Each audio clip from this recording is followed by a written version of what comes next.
In the name of God who creates, redeems, and sustains us. Amen. Please be seated.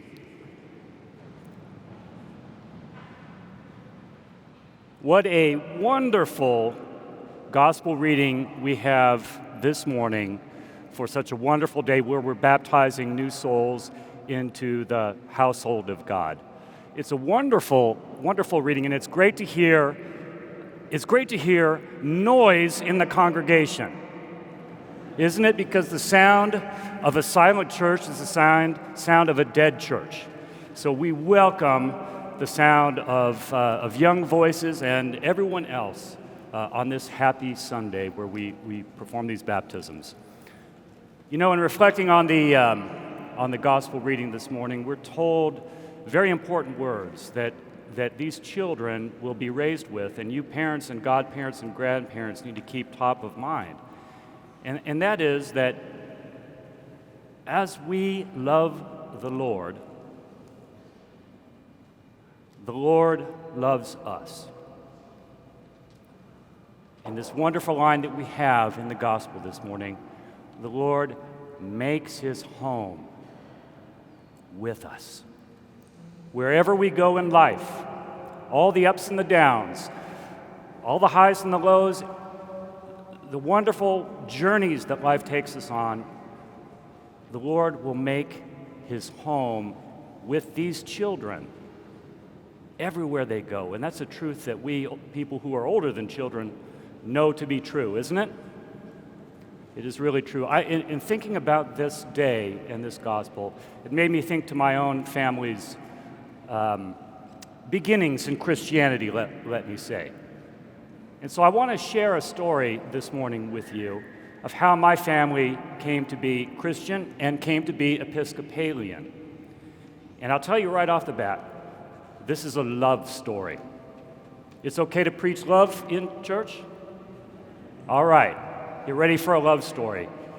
It happened 80 years ago exactly this year, under terrible, horrible circumstances. It was right after the bombing of Pearl Harbor that the federal government rounded up 120,000 Americans of Japanese ancestry and put them into what came to be called internment camps, but incarceration camps, and the government at the time even called them concentration camps, America's version of concentration camps. Do you guys know this history? Okay, it's not just a textbook history, it's something that affected my family in Alaska. It happened where all the families that were in Alaska were brought to the lower 48, and initially they were put into assembly centers at places like Tanforan here in the Bay Area. And for my grandmother, this happened at the Puyallup racetracks. Now, my great-grandmother had passed away, so my grandmother, being the oldest of three daughters, and with the father, they broke the families up. So my great-grandfather was separated from my my grandmother and her two sisters. And they brought them to this racetrack, and they gave them pillowcases, told them to stuff it with straw, and they told these three teenage girls to go to that horse stall, and that's where you're going to live. Now, my grandmother told this story, and she said, she passed away at the age of 96, that she'll never, ever forget the smell of having to live amidst the dung of a horse stall. Can you imagine being a teenage girl, separated from your father, not knowing what's going to happen, being behind barbed wire, and that's the situation that you find yourself. So this was a horrible, horrible time. My grandmother came from a small fishing village called Cordova, Alaska. My grandfather came from the community that's now called Anchorage. Have you ever been on a cruise to Alaska, you definitely have stopped in Anchorage. And there's nothing good that happened behind the barbed wire of these internment camps.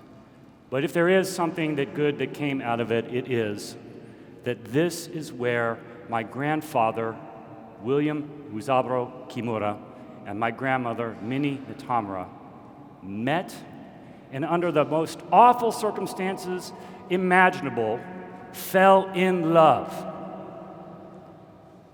That's the power of love. It doesn't matter where you are, it finds you. Now, my grandfather and my grandmother wanted to get married, but they didn't know what to do. They're in camp behind barbed wire, but there was a minister who came in from the outside and held worship and fellowship for the people who were incarcerated. And my grandfather asked the minister, and we still don't know what denomination he was. I think he might be a Quaker, but we still don't know. I've tried to do the historical research on this. This minister, who was in solidarity with the Japanese Americans, saw the injustice, because remember, we were also at war with Germany and with Italy, but there was no mass incarceration of German Americans and Italian Americans. It was because for the Japanese Americans, they looked like the enemy. So this was a very brave pastor coming in to the camps. So he agreed to do the wedding. And after the wedding, my grandfather had what Japanese Americans call koden, but it's a fancy Japanese word for the envelope, right?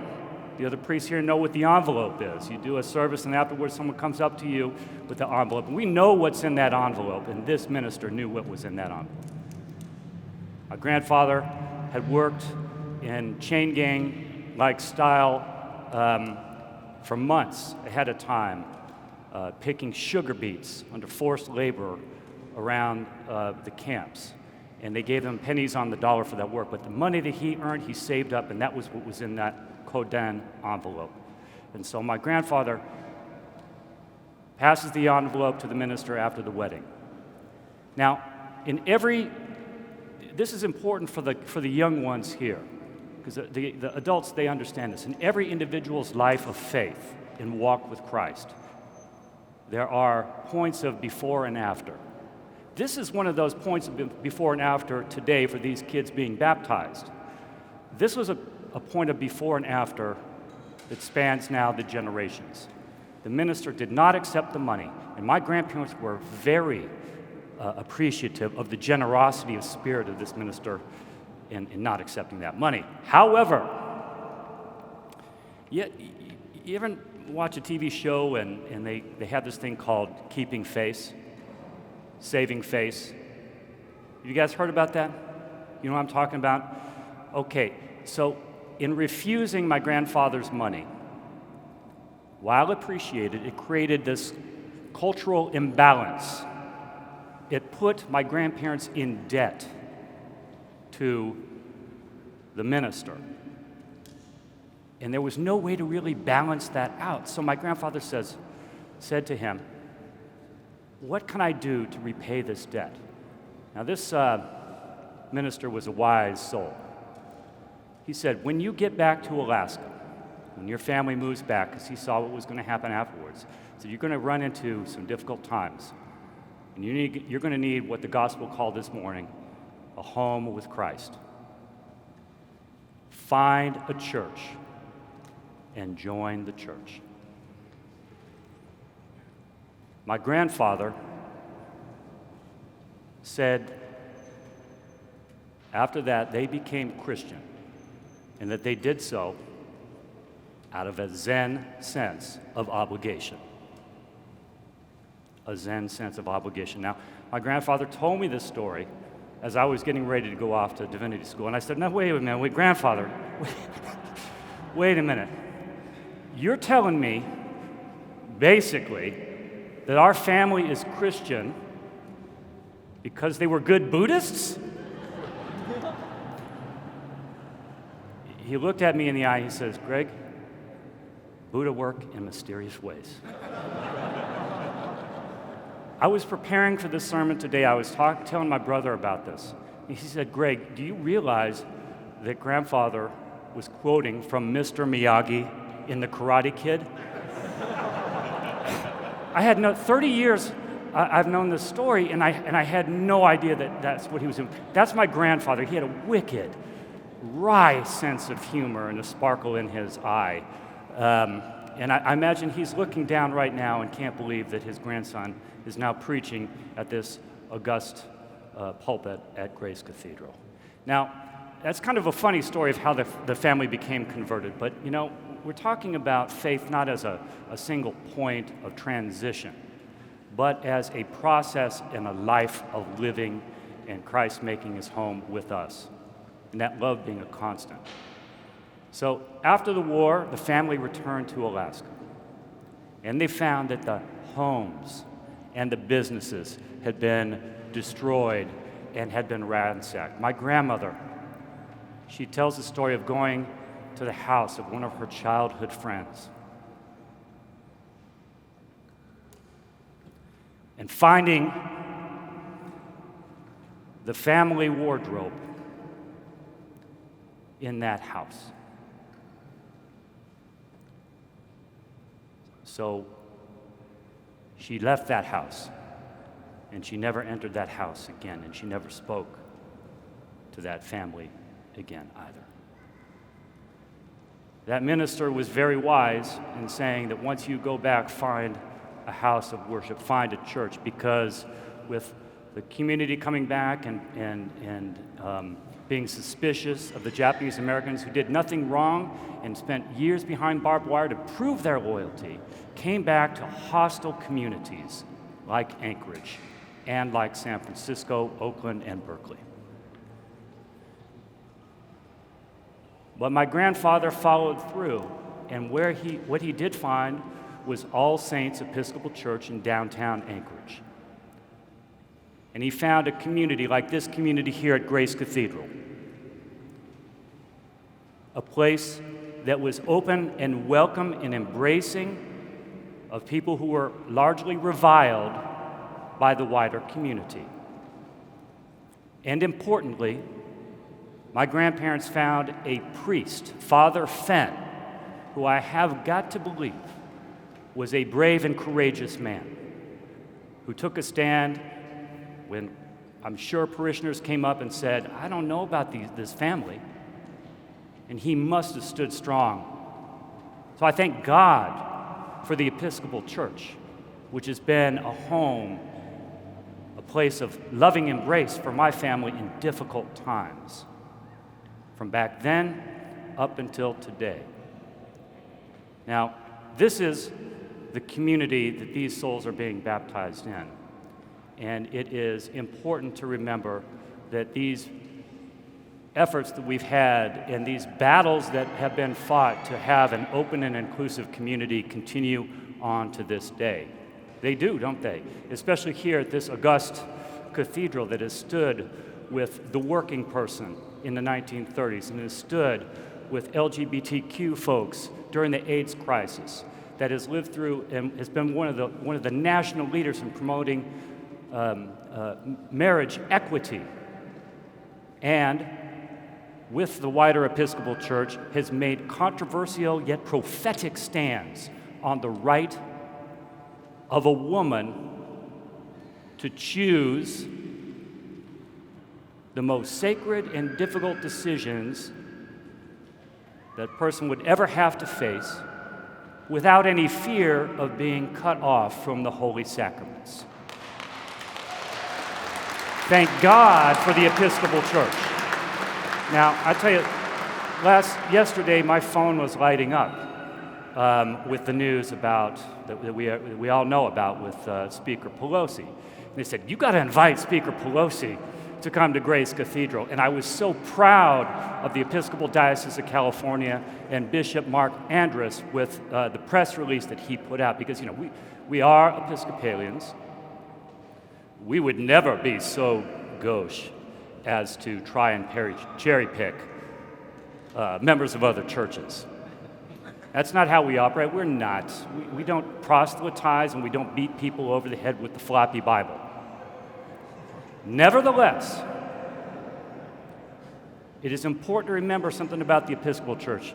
We don't use the Holy Sacraments as a wedge to divide people and to separate them from the love of God.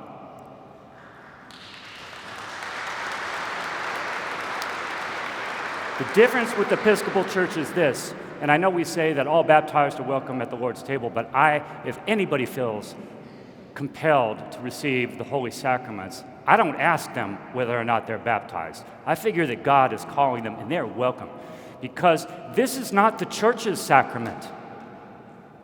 This is the Lord's sacrament, and we are merely instruments of the love and the gift that He has given us. Amen? So all the challenges, and I know we're going to have more. This threat with the leak of the document from the Supreme Court has put us all on notice. I'm worried about marriage equality and other things like this. But know this, the Episcopal Church and Grace Cathedral and the Diocese of California is a place where you can come to receive not just solace and be fed, but you can receive strength and support and the love of Christ to go out and operate and move and activate in a frequently hostile world. Amen.